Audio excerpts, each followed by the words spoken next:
Assalamualaikum dan salam sejahtera. Hari ini saya akan share cara print slip PBD murid dalam sistem IDMe. Klik pengurusan pentaksiran. Kemudian di menu sebelah kiri, klik laporan. Kemudian klik pentaksiran bilik darjah dan seterusnya klik individu. Kemudian di sini, cikgu-cikgu boleh buat carian kelas mana yang ingin cikgu print. Klik pada ikon pensel.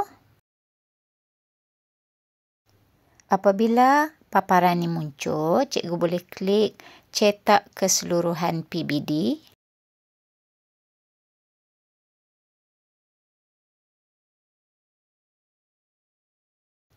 Okey, kita tunggu sekejap ya cikgu, masih lagi loading. Okey, dah muncul. Kemudian di bahagian destination, cikgu boleh pilih printer cikgu ya. Pages all, sebab kita nak print untuk semua untuk semua murid dalam kelas tersebut.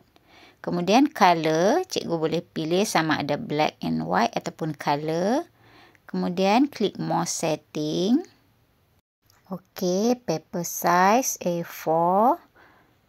Bahagian pages per sheet. Okey, kita klik 2.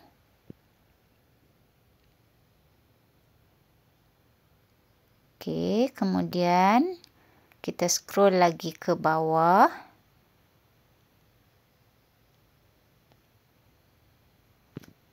Okey, tengok setting di sini, print on both side. Kemudian background graphic. Okey, semua dah setting cantik, boleh klik print. Okey. Selamat mencuba.